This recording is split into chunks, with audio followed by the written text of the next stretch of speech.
Selanjutnya saya cek dulu ya. Ya.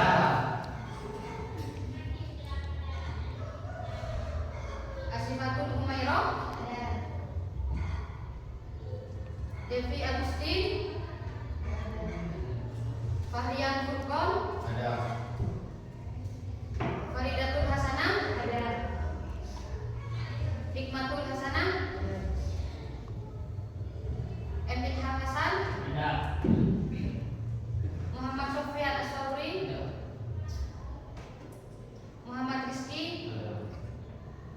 Muhammad Rafiq. Ada. Muhaimin.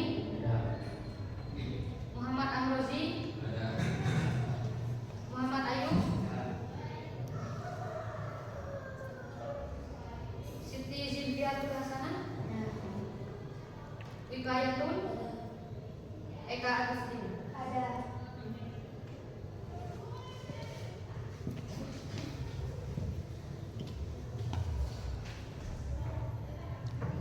Selanjutnya kita akan masuk pada materi hari ini. Untuk materi yang kemarin kalian sudah paham deh?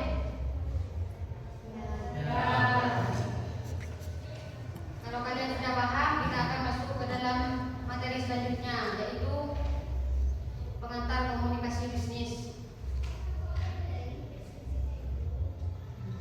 Yang pertama, apa itu komunikasi? Kalian ada yang tahu apa itu komunikasi di sini?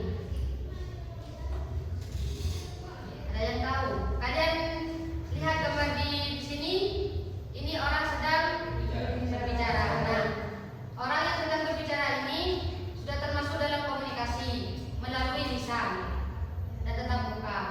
Nah, pengertian komunikasi adalah sarana untuk membangun hubungan dan interaksi antar manusia melalui penyampaian pesan agar saling memahami dan bekerja sama dengan baik. Ya. Dalam komunikasi ini ada beberapa fungsi. Yang pertama, menginformasikan. Yang kedua, memengaruhi. Yang ketiga, kolaborasi. Dan yang keempat, integrasi. Untuk yang pertama, itu menginformasikan. Menginformasikan ini menyampaikan pesan atau memberikan kabar penting. Contohnya, ketika kalian diberi kabar oleh guru di sini, minggu depan akan diadakan ulangan. Nah, kalian akan mendapatkan informasi penting ini. Nah, itu adalah contoh menginformasikan. Ngerti deh? Yang kedua, memengaruhi. Memengaruhi ini adalah membujuk seseorang agar seseorang itu mengikuti apa yang pemberi informasi inginkan.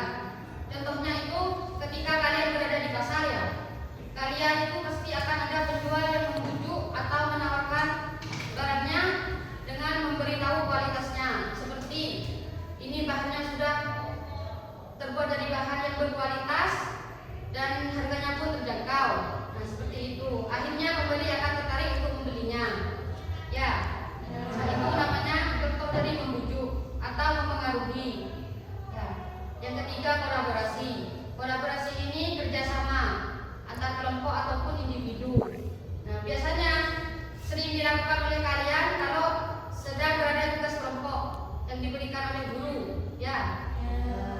Biasanya di dalam kelompok itu akan dibagikan tugas masing-masing. Ada yang mencatat, ada yang mencari informasi dan mempresentasikan hasil kerjanya. Ya. Selanjutnya yang keempat ini integrasi. Integrasi ini adalah ini deh, apa namanya dah? Menyatukan hal-hal yang berbeda. Contohnya ketika kalian berbeda pendapat. Nah, dengan adanya integrasi ini kalian akan bisa berkolaborasi dengan temannya dengan baik karena ada integrasi. Karena ini menyatukan hal-hal yang tidak sama, yang berbeda. Ya. Terus selanjutnya yang kedua itu unsur-unsur komunikasi. Nah, unsur-unsur komunikasi ini ada 5. Yang pertama itu komunikator. Yang kedua komunikan. Yang ketiga pesan. Yang keempat media komunikasi. Yang kelima feedback.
surat kabar, ya, di majalah atau di poster, ya, pasti ada kan di jalan-jalan itu seperti poster itu akan ada kan, ya.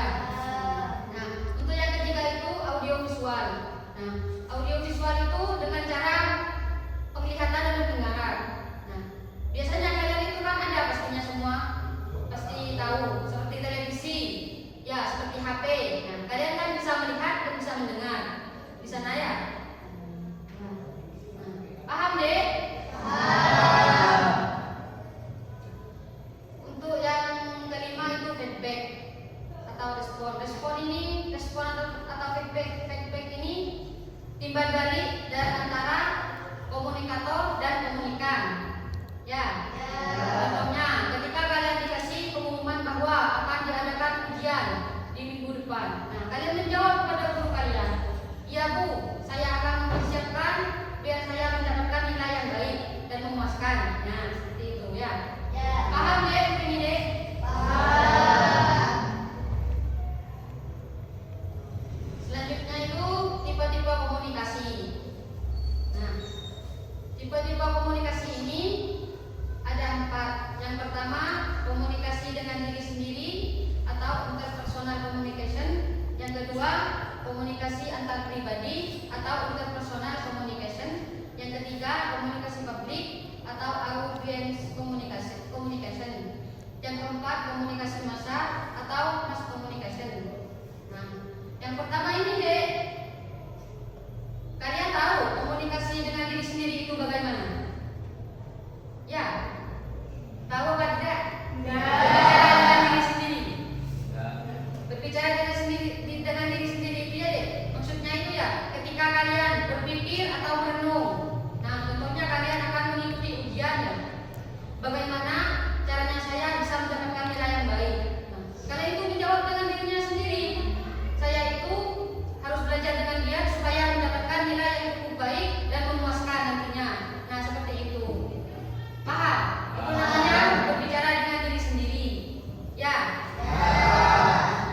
Untuk yang kedua, komunikasi antar pribadi. Nah, komunikasi antar pribadi ini ada 2 macam. Yang pertama komunikasi diadik, yang kedua komunikasi antar kelompok kecil. Ya. Yang komunikasi diadik ini dilakukan oleh hanya 2 orang. Contohnya seperti kalian dengan teman kalian yang sebangku. Ya. Ini namanya komunikasi diadik. Sedangkan yang komunikasi kelompok kecil seperti kalian ketika melaksanakan kerja kelompok. Nah, di situ pasti akan terjadi diskusi kan? Ya. Nah, itu namanya komunikasi kelompok kecil. Ya. Untuk yang ketiga ini komunikasi publik. Nah, komunikasi publik ini biasanya dilakukan menyampaikan pesan itu dengan cara mendidik atau formal. Seperti kalau kalian melihat ada upacara bendera ya, di depan pasti ada guru kan? Nah, guru itu melakukan komunikasi publik. Ya, karena berbicara di depan orang tapi dengan yang mendidik dan formal. Nah, untuk yang keempat, komunikasi massa.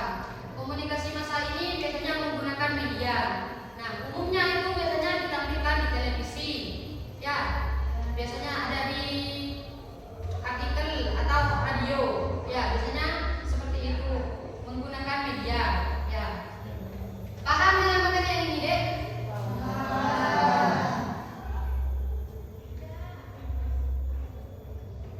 Kemudian bentuk komunikasi. Nah, bentuk komunikasi ini dibagi menjadi 2.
tiga, yaitu kinetik, gerakan mata, dan diam.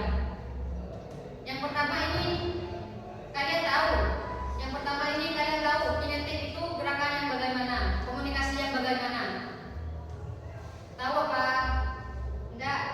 Enggak. Gerakan kinetik ini, komunikasi kinetik ini ialah yang dilakukan oleh anggota tubuh, ya. Anggota tubuh. Misalnya kalian melihat teman kalian ya mendapatkan nilai yang baik, yang bagus. Nah, kalian itu bangga. Nah, karena kalian bangga, kalian mengajukan jempol, ya, kepada teman kalian, ya. Karena teman kalian mendapatkan nilai yang bagus. Nah, seperti itu. Itu adalah salah satu contoh kinetik, ya, komunikasi kinetik. Nah, yang kedua itu gerakan mata. Biasanya kalau gerakan mata ini digunakan ketika kita sedang berbicara. Ini sebagai gerakan pendukung, ya, gerakan pendukung. Contoh, ketika itu ya kalian kaget melihat hal sesuatu, ya, kaget melihat sesuatu. Nah, kalian itu membesarkan mata. Paham membesarkan mata seperti apa ya? Ya, paham. Nah, itu namanya komunikasi menggunakan gerakan mata. Yang C itu diam. Nah, diam ini ada berbagai banyak makna, ya. Ada yang pertama menghentikan pembicaraan, ya, itu diam. Yang kedua karena ada rasa empati atau rasa kasihan kepada seseorang, ya. Nah, seperti itu komunikasi dengan diam, ya. Paham deh ini materinya yang ini? Dari yang pertama tadi, dari pengertian komunikasi sampai yang tadi, ada yang mau ditanyakan? Ada. Ayo, apa deh? Mengapa komunikasi sempurna sulit terjadi meskipun semua unsur komunikasi sudah ada? Biasanya itu ya deh, kalau di dalam komunikasi sering terjadi salah paham, ya. Contohnya, ketika kalian menyemangati temannya, tapi temannya itu salah artiannya, salah paham. Ketika kalian, ayo cepat kerjakan itu soalnya, nah seperti itu. Tapi temannya kalian salah paham, kiranya kalian itu menyuruh, ya, kalian itu menyuruh, nah atau memerintah gitu. Nah seperti itu. Intinya akan terjadi salah paham, sering terjadi salah paham seperti itu, ya deh. Nah, ada lagi yang ditanyakan deh? Ya, apa deh? Mengapa feedback atau tanggapan dari penerima besar penting dalam komunikasi, dan apa yang terjadi jika tidak ada feedback? Ya penting deh, karena kalau tidak ada jawaban dari komunikan, gimana komunikator bisa tahu itu paham apa tidak, kayak gitu. Yang disampaikan itu ya paham atau tidak, kayak gitu. Nah jadinya itu penting. Nah, yang terjadi ketika tidak ada feedback, si komunikator tidak akan tahu penyampaian yang disampaikan itu paham atau tidak komunikannya, seperti itu. Ya, paham deh? Ada lagi yang ditanyakan? Gak ada, sudah. Sudah ini ya. Paham semua nih dari awal sampai akhir, sudah ya? Sudah paham. Nah, ini kan kalian sudah paham ya? Tadi saya jelaskan ya. Sekarang kerja saya akan menanyakan kepada kalian. Ya. Yang pertama, apa perbedaan antara komunikasi verbal dan non verbal? Yang tahu angkat tangan. Jadi apa deh? Komunikasi verbal menggunakan kata-kata baik tulisan maupun tulisan. Yang non verbal.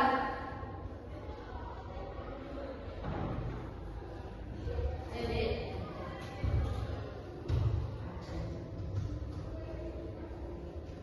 Menggunakan bagian tubuh contohnya. ya betul. Yang kedua, itu pertanyaannya, sebutkan satu contoh komunikasi efektif. Ya, baik. Misalnya saat saya menyampaikan tugas kelompok kepada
Kesimpulan, komunikasi adalah proses penyampaian informasi, ide atau pesan dari satu pihak ke pihak lain agar dapat dipahami dengan baik, yang memiliki peran penting dalam interaksi sosial maupun konteks profesional.